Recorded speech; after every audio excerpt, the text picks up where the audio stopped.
इस वीडियो को लाइक करें, हमारे चैनल को सब्सक्राइब करें, सब्सक्राइब करके बेल आइकन को जरूर दबाएं। Hello friends, welcome back my channel. और कैसे हैं आप सब फ्रेंड्स, ये बताने के लिए कमेंट सेक्शन में जय माता दी जरूर लिखिएगा। ओम कृष्णाय नमः, ओम नमो नारायण, आप कुछ भी लिख सकते हैं। फ्रेंड्स, मैं इस वीडियो में आपके साथ शेयर कर रही हूँ हल षष्ठी की पूरी पूजा विधि, संपूर्ण जानकारी, व्रत में क्या खाएं, व्रत की पूजा कैसे करें, इस व्रत की विशेषता क्या है और इस व्रत को किसको करना चाहिए और किसको नहीं करना चाहिए।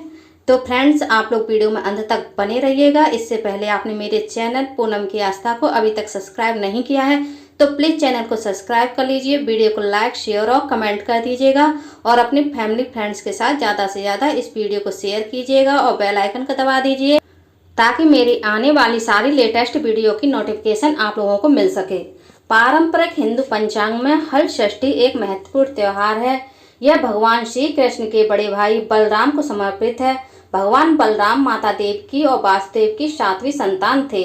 हल षष्ठी का त्यौहार भगवान बलराम जयंती के रूप में मनाया जाता है।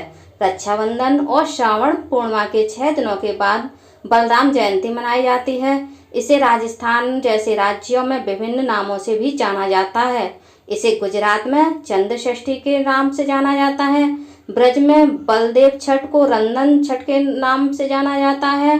भगवान बलराम को शेषनाग के अवतार के रूप में पूजा जाता है, जो क्षीर सागर में भगवान विष्णु की शैया के रूप में हमेशा उनके साथ रहते हैं।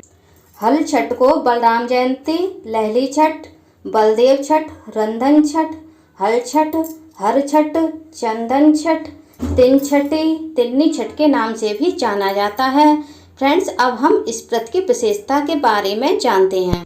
हल छठ के व्रत में भगवान बलराम के हल की विशेष रूप से पूजा की जाती है। इस व्रत में हल की पूजा करने का विशेष महत्व है।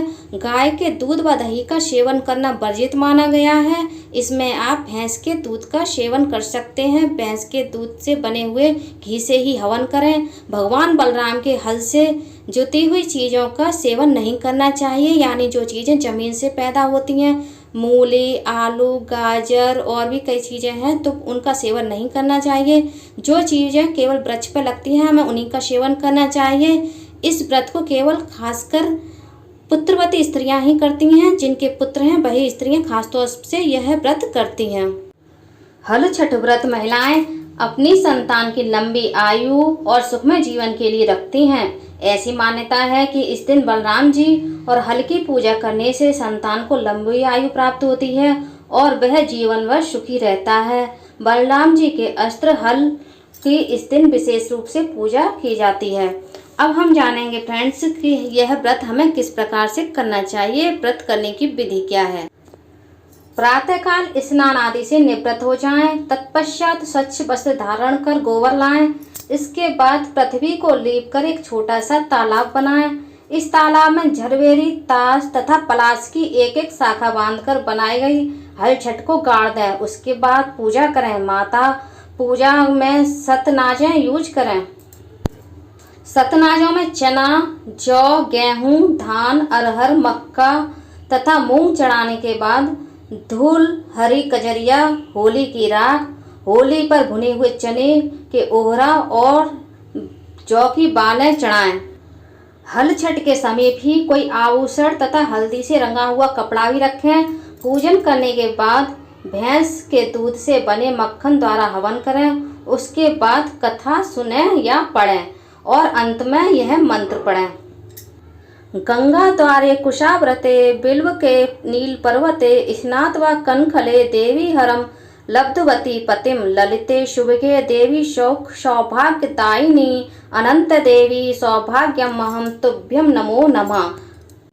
अर्थात, हे देवी, आपने गंगा द्वार, कुशाव्रत, बिल्वक, नील पर्वत और कनखल तीर्थ में स्नान करके भगवान शंकर को पति के रूप में प्राप्त किया है। सुख और सौभाग्य देने वाली ललिता देवी को आपको बारंबार नमस्कार है। आप मुझे अचल सुहाग दीजिए।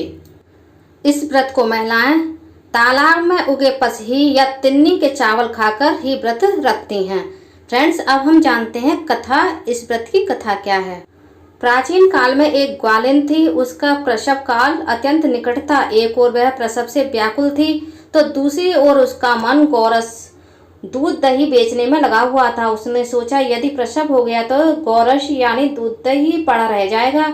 यह सोचकर उसने दूध दही को घड़े में सिर पर रखा और बेचने के लिए चल दी, किंतु कुछ दूर ही पहुंचने पर उसे असहनीय प्रसव पीड़ा होने लगी। वह एक झरवेरी की ओट में चली गई और वहां एक बच्चे को जन्म दिया। वह बच्चे को वहीं छोड़कर पास के गांव में दूध दही बेचने के लिए चली गई। संयोग से उस दिन हल षष्ठी थी।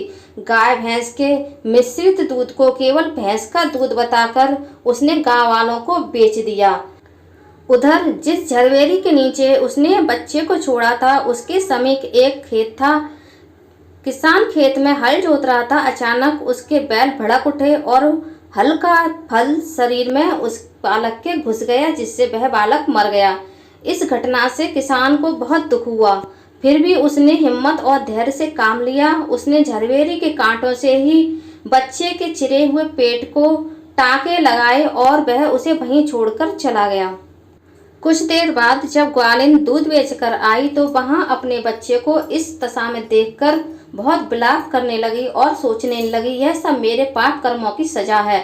वह सोचने लगी मैंने झूठ बोलकर गाय का दूध बेचा नहीं होता तो आज मेरा बच्चा जीवित होता और गांव की स्त्रियों का धर्म भ्रष्ट ना होता तो मेरे बच्चे की यह दशा ना होती। अतः मुझे लौटकर सब बातें गांव वालों को बताकर अपना प्रायश्चित करना चाहिए। ऐसा निश्चय कर वह उस गांव में पहुंची जहां उसने दूध दही बेचा था। वह गली गली घूमकर अपनी करतूत उसके फलस्वरूप अपने दंड का बखान करने लगे। तब स्त्रियों ने स्वधर्म रक्षार्थ और उस पर रहम खाकर उसे क्षमा कर दिया और आशीर्वाद दिया। बहुत सी स्त्रियां द्वारा आशीर्वाद लेकर जब वह झरवेरी के पेड़ के नीचे पहुंची तो उसके आश्चर्य की सीमा ना रही, क्योंकि उसका पुत्र जीवित अवस्था में पड़ा था। तभी उसने स्वार्थ के लिए झूठ बोलने को ब्रह्म हत्या के समान समझा और कभी झूठ ना बोलने का प्रण किया।